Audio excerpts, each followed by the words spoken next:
Sup, Nerdmigos, and the Jive Talking Nerd, John Norgrove. We've got Wife here, and we're here for another review Jive. That's not true at all. This is technically a Myrkvidheim vlog, but it's going to be kind of like a review Jive. So, we're talking about the AEW Revolution's pay-per-view that happened over on Sunday. And so we watched that. It was a ton of fun, and we're just gonna break it down match for match like we normally do. So first up is the Rio and Thunder Rosa versus Britt Baker and Maki Ito. Britt Baker and Maki Ito defeated Rio and Thunder Rosa via pinfall. This was actually a pretty good match. Yeah. I wasn't super sure about the pair-ups, like, going into this one, but I sort of enjoyed it. I think Rio probably stole the show on this one. Weirdly paired tag team versus weirdly paired tag team kind of match. Yeah, and it was more like they're just a team for now. But it was good. Dr. Britt Baker always brings the drama. She kills it. She's fantastic. But yeah, everybody did a great job in that. So then after that is the AEW Tag Team Championship between the Young Bucks and Chris Jericho and MGF, and the Young Bucks won via pinfall to retain the title. This was a pretty good one. Definitely the Young Bucks deserved it. I mean, like, Jericho and MJF are a pretty tasty tag team, but just the Young Bucks are so fucking good. This was such a fire They're match. so fantastic. Yeah. It was engrossing. The way that they turned the tides back and forth was fantastic. You couldn't really tell that Jericho is as old as he is, which is nice when you've got older people in there. And this was... Well, and it's just him. I mean, the Young Bucks and MJF are significantly younger than Jericho, and Jericho, like, definitely kept up and brought some pretty fucking impressive moves to the table. Yeah, and the Young Bucks have a pretty superb sense of timing. They have a lot of in-stereo type moves, and this match really showcased it. And this was a pretty phenomenal match to start a pay-per-view with. I felt like this match was more pay-per-view quality than the entire last WWE pay-per-view. Yeah, definitely. This was a fantastic match. Also, all these matches are, like, way longer than you think. Everything seemed to go for a very long time, but not in like a derogatory or deleterious way. It's just that there's so much story to tell and so much action to bring forth that these matches just went on, and it was awesome that you got that much. So then after that was the Casino Tag Team Royale, which... This was fun. It had nothing to do with the casino, and it was mostly just like a royale match. It was like a battle royale match, but with tag teams. I mean, at one point in time, I swear to God, there must have been like 20 fucking people in that ring. So this was pretty cool. Death Triangle won the Casino Tag Team Royale match. Yeah. And you know what? This was one of those matches that this went on for a very long time. And this was one of those matches where it was like it started really strong, and then in the middle it kind of started getting a little confusing because there were like a bunch of people, and then like all of a sudden like one tag team comes out and it's just like clear in the ring, and then another one clear in the ring, and they just like part it down very, very fast, and then the last like 4 in the ring were in there for a while. For like a while. And this is Pax and Ray Phoenix, and Ray Phoenix is the one who won it for them. And Ray Phoenix is just like doing a great job. He was absolutely so excited. phenomenal. He started crying. He was on the ball at the end there. Amazing. Absolutely fantastic finale. I mean, by the time it got down to, let's see, the last 2 in the ring were Phoenix and Jungle Boy. Jungle Boy, And it was like, I mean, by the time we got down to like probably the last 10, it wasn't anybody's game kind of a thing. Like, who knows who's gonna win? Like, you know, as much as I'm very happy that Ray Phoenix won, like, I was like, oh, they're probably gonna give it to Jungle Boy or whatever. Ended up not, and Ray Phoenix won in a pretty dope way. So, a lot of great moves, a lot of high flyers, a lot of high energy. They let each tag team really have a moment to shine as well. And when they did it, it was interesting because a lot of times whatever is happening, you know, on the sides where people are just kind of like half-heartedly fighting. Like, they kind of even slowed down more because they wanted to see it or because they were watching it, which really, like, allowed you to focus on the tag team that had their, spot. A lot of just moving around in the corners, but, like, who cares? That's what you expect from something that big. That's a battle royale for you. So after that was the AEW Women's Championship, which was Hikaru Shida and Ryo Mizunami. Hikaru Shida defeated Ryo Mizunami via pinfall, and this was a really interesting match to watch. So there was like a lot of build up, and they really explained what was sort of like the amount of drama that was coming into this match for those who didn't know. I mean, I feel like this whole pay-per-view was formulated for both like incredibly intense, all you consume is WWE or AEW or New Japan or Impact Wrestling sort of like fans, like the like hyper fans, but also there was enough like explanation and like pre-match sort of build up. So that way, if this is kind of like your first because this was our first AEW pay-per-view, even though we watch AEW all the time. But like if you were real fresh to AEW, you could have gone into this pay-per-view and like 100% kept up. Yeah. You know? And so this was again, it was a really good match. Both Hikaru Shida and Ryo Mizunami just brought it. Yeah. Like absolutely fantastic. And I think that honestly, I'm glad that Hikaru Shida won, and I can't wait to see more. Yeah.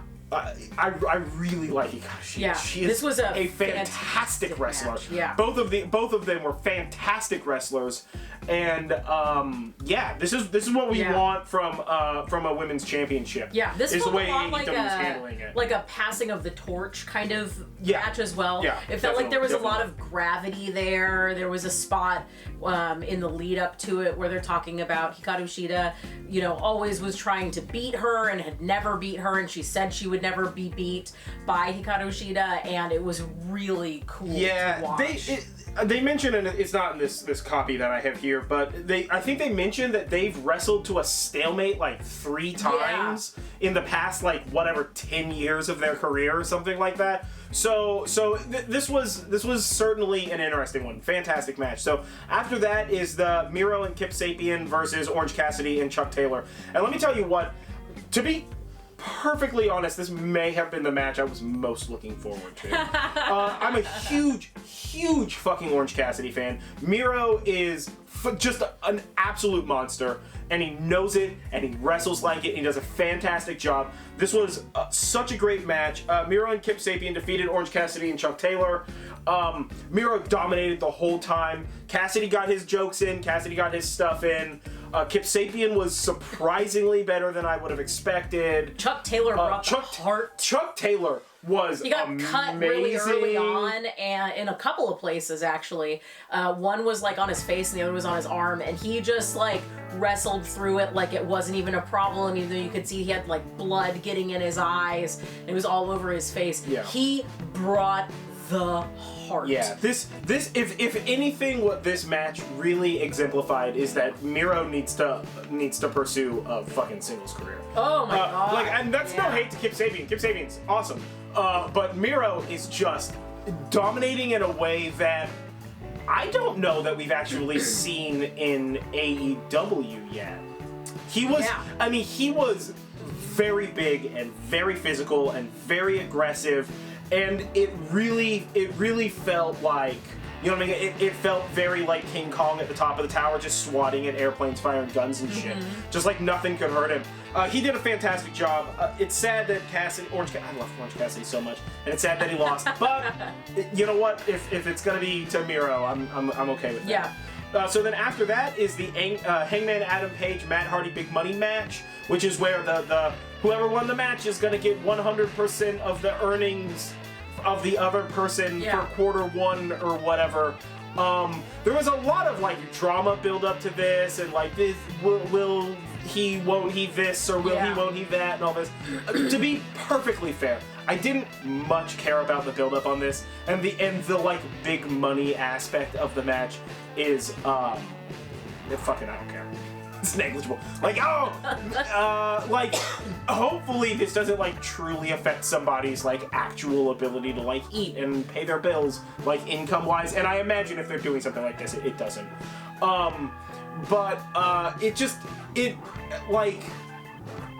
It would have felt better if there was, like, a briefcase full of money or something. I don't know.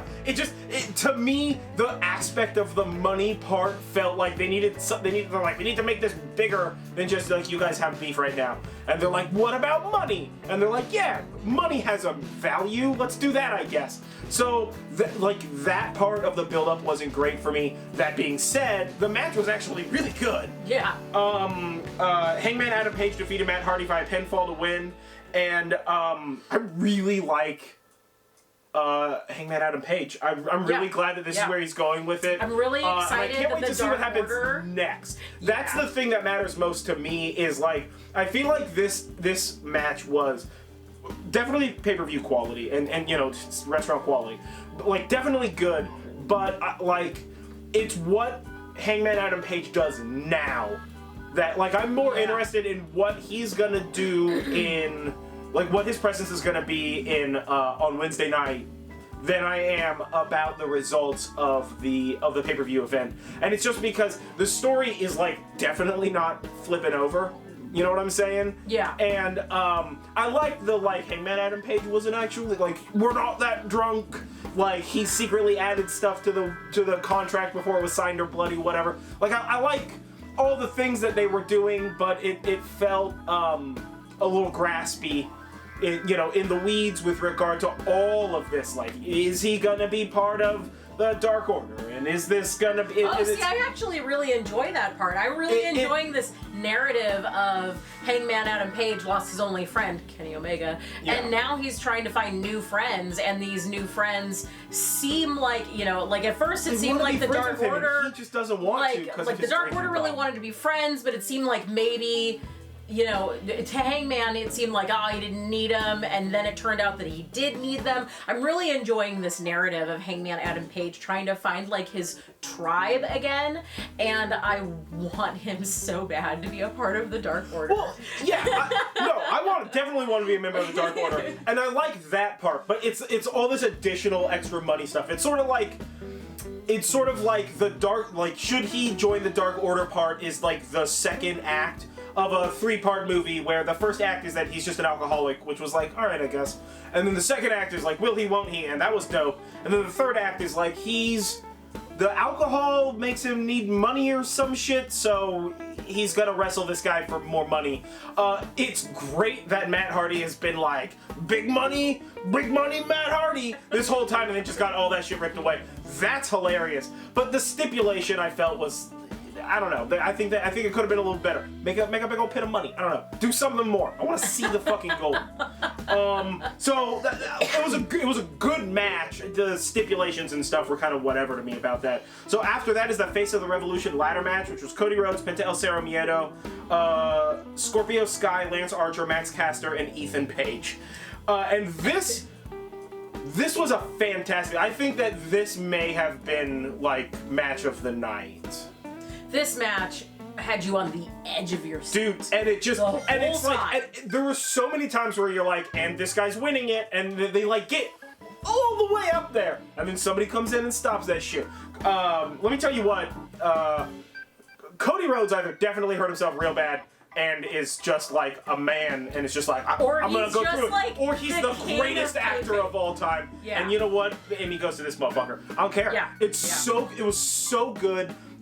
We were so back and forth on like, did he actually hurt himself? Like, they did such a great job with that.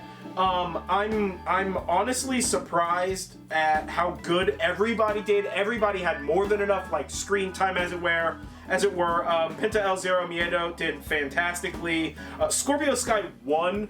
They had a brass ring. They had a fucking sonic ring in the sky. And Scorpio Sky winning was awesome. I'm so glad for him. He's so good. I honestly, like, going into this, if I were to have to guess, I would have thought maybe they would have given it to Cody Rhodes or Lance Archer, or Lance Archer, and then I was like, well, probably not Cody Rhodes because like his wife is about ready to have a baby. or whatever. Yeah. And so, like, you know, maybe he wants to take some time off, and so, like, that's whatever. And I was like, and they've been doing this big push for Lance Archer.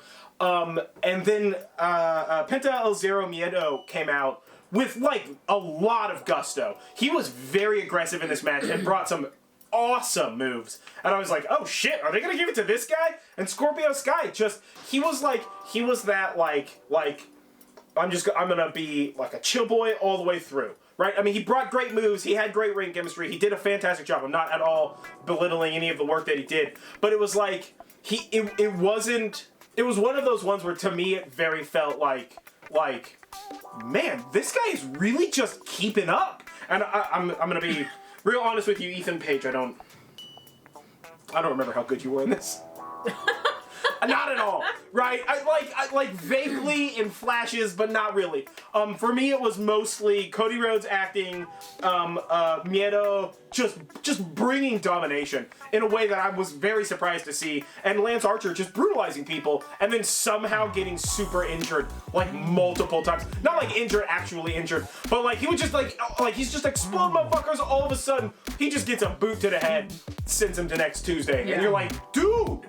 Peripherals, what are you doing, man? Yeah. Like it really felt like it was anybody's game all the way through. So that was awesome. Like Scorpio Sky's a great. lot of people complained about the brass ring thing, and I mean, like, guys, you got to remember, this isn't the WWE. You're not going to see like a title belt up there or anything. The ring is no more or less ridiculous than hanging a briefcase from it. Like, really. Honestly, I think the ring and the briefcase are smarter than the title belts. The title belts at the top, I feel, is like, I don't know. It's not as cool, in my opinion, the title belt at the top. Also, this match wasn't for the title. This match was for the opportunity to fight for the title. Yeah, so, which is whatever. I mean, like, in WWE land, that would have been a briefcase. And that would have been think like that would have been as cool looking. Like, it is a little silly, but, like, it's really nothing to hate on. Yeah. Like, allow them to, you know, what I would have preferred, if I could change the ring to anything, it would be one of those red balls with the little handle on the bottom that you get at like Japanese festivals and stuff, where when you pull it, the ball opens up and a banner falls down and it says you won and it sprinkles confetti. But that's only because that shit is way funnier. You know, having to reach like past the ring to get the little like D-clip thing, is, to me, it's the same thing with the Money in the Bank thing. It's like clearly designed for you to be able to like grab it and then like somebody to get you. And I would have liked that like knocking them off to happen a little bit more sooner. But no, I didn't have beef with the ring. Plus, you know, hilarious Sonic reference. Who fucking cares? So after that was the signing of AEW. Who's the new guy for AEW? It was exactly who we thought it was. It was Christian Cage. Yeah. So that's dope. Well, I mean, we'll see what happens, right? Very excited. He walked out, signed the thing, fuck this shit over here, and then left. And we're like, that's gangster. Next. Yeah, I really like that it was just him walking out. He doesn't even say anything. Oh yeah, he had like no just words. Signs it. I really like that. Outwork everyone. That was his like thing. Is outwork everyone, and I fucking dig it. So that's exciting. I can't wait to see what they're doing with that. And then next up was the like street fight, which was their like cinematic match, which is Sting and Darby Allin versus Brian Cage and Ricky Starks. And this fucking match, WWE, get a pencil, get some paper, rewatch this motherfucking match, learn how to do a fucking cinematic match. This match felt street, it felt raw, it was definitely cinematic, but there was also like huge airs of like traditional slasher horror. There was a lot of like, dude, let me tell you what, putting somebody through that fucking floor, like out of the first story, like dropping an elbow onto the second story through the floor thing, that was like the biggest Chekhov's gun I've ever fucking seen. I'm just like, look at this, they got targeting markers on this motherfucker. What's going on with this? 12 times they got close to that fucking thing. Not once did anybody touch it, and I'm just like, I was just waiting. I knew somebody was gonna do it. Absolutely fantastic match. Sting and Darby Allin won. And you know what? Brian Cage and Ricky Starks crushed it. And I just can't wait to see the beef that comes from having Sting and Darby Allin win. I think they're a great tag team. And so when that first came up, I'm just like, oh, they're pairing up the two like dudes with silly face paint thing. I'm not super into face paint, by the way, as on wrestlers. But I was like, all right, they're just pairing these guys up because they both got face paint that's similar or whatever the fuck. But they're like a really good tag team. Yeah. And they both represent very different sides of the wrestling spectrum, which is nice. Absolutely fantastic match. Absolutely fantastic match. And then after that was the last match, which is the AEW World Championship Exploding Barbed Wire Death Match between Kenny Omega and Jon Moxley. And Kenny Omega defeated Jon Moxley, and then Jon Moxley was lovingly covered by his friend to protect him from sparklers. Okay. This match is way more important than the ending was. I know that everybody on the internet's just like, the explosion at the end of the ring wasn't great. Well, I mean, let's be honest, they're not gonna actually kill anybody. They have a bunch of safety procedures, and you're like setting up explosives next to other explosives. If a wire shakes loose, it's no longer gonna explode. Yeah. And to be completely frank, I think they should have leaned further into the kookiness and had the streamers, or, you know, had the sparklers and had all this kind of stuff, and the guy should have sold it, and they should have just been like that, you know, because they were like, the explosion was so big. Fucking end of the episode. The next day on Twitter, they should have been like, would you have survived that explosion? Just stick with it. Who fucking cares if it isn't a big, beautiful explosion? Yeah. Like, it's the drama and the story that's really selling that explosion. And let me tell you what, this match was fucking intense, dude. Yeah. Super heavy fighting, ton of blood, all the barbed wire action you can think of. The explosions were very crazy. Yeah. There were a few where you're just like, that guy might have some stuff wrong with his eyes later. Kind of explosions. The interference I actually didn't have an issue with. This is one of those times where the interference sort of paid off. I feel like the only, honest to God, even including that final explosion, the only complaint I can have about this match is that the ref was wearing a Tyvek suit, and that's not explosion proof, and that doesn't make any fucking sense. The Tyvek suit was weird. Yeah, it was kind of, they're like, he's on a blast shield and he's got like a thing to protect him from stuff. And I'm like, that shit's gonna get caught on some barbed wire. He's messed. He should have been in like heavy sweats or some shit, or like something. You know, dude, call up like a local SCA guy and be like, can we get some chainmail? That would have been way tighter. You know what I'm saying? Is if the ref had wore his ref outfit and then like a chainmail and like chain greaves over or something like that. That would have been tight. Like a welder's out, something else. Yeah, I mean, a welder's, like that welder's fucking shirt thing that Moxley was wearing, or Omega, whoever the hell was wearing that in that preview where he was just hammering pieces of steel for shits and gigs. Oh, that was Kenny Omega. Yeah, Omega, yeah. That's hilarious. And I mean, maybe only we know that that's a Tyvek suit, because when we first bought our house, we had to use them to clean the house. We had to use it to clean the house, because we had some basement stuff happening. Yeah. But still, and the sleeve came up. So like there were a little bit of like details that could have been worked out more. And I know everybody's saying like they should have had a backup for the explosions. But to what fucking end, dude? Like, I think that what people are complaining about is like AEW asked you to believe in kayfabe and you did not. I think that what people are complaining about is AEW spent the time to make us a beautiful cake. A beautiful cake. The flavor you want and everything. And the cake gets out and those stupid icing roses are not the color that you wanted them to be. Yeah.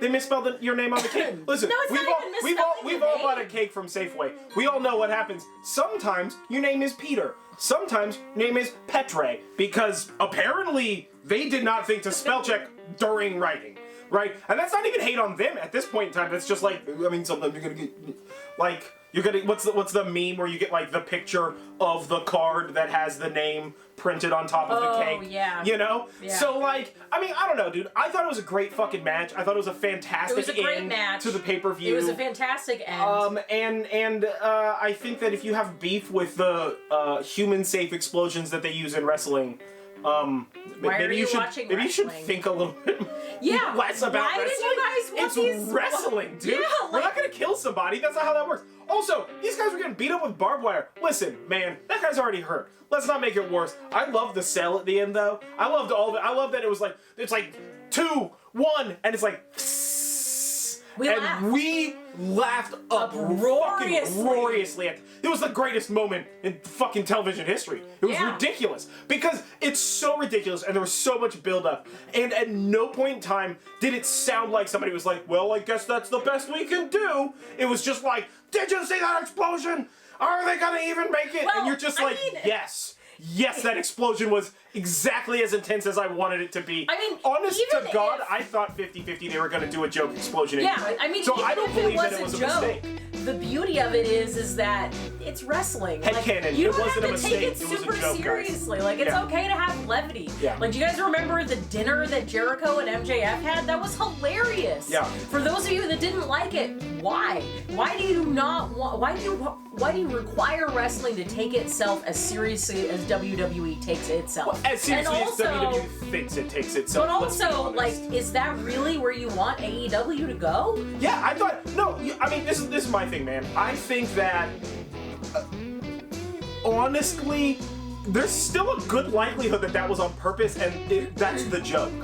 And it was just like, this is gonna piss a bunch of people off, and it's gonna get us talked about on all the podcasts and the shows and stuff, because we've been beefing this up, and like, instead of spending $50,000 on a final explosion, let's spend like $150 and get some sparklers up in this bitch, and sell the fuck out of it.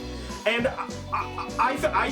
my headcanon is that it was on purpose. I mean, that's a good. I don't even care if it's real. I think my headcanon is that, or my headcanon is that it was on purpose, and I think that makes it even fucking better. Yeah, that's the right marketing tactic. But either way, that was AEW Revolutions, the pay-per-view. We are going to start covering all of the AEW pay-per-views.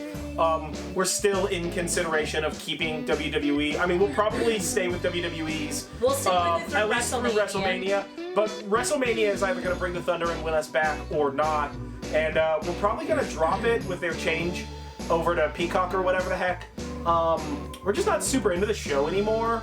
Like, we barely even watch the week-to-week stuff, just because it's so much drama, and like a lot of the wrestlers that we like it's been like forgotten and pushed to the side, or like kind of treated shittily. So let us know what you think. How do you think about the whole AEW WWE stuff that's going on? And comment below what you thought of the explosion or what your favorite match was. And if you didn't watch it, go to AEW on YouTube and like, they got clips for everything, they got stuff for everything. So just like go through that and then come back and tell me what you think. But either way, I've been John Norgrove, this has been Wife. This is Myrkvidheim vlog, review Jive, sorta, because it's the Monday after a pay-per-view. We always cover the pay-per-views. And don't forget to like this video, comment below, share, subscribe. Ring the bell. Ring the bell. Hit us up on Patreon. We got that now, so you can do that. There's special stuff just for patrons there. And hit us up on social media about whatnot. And we'll catch you guys on the flip side, yeah?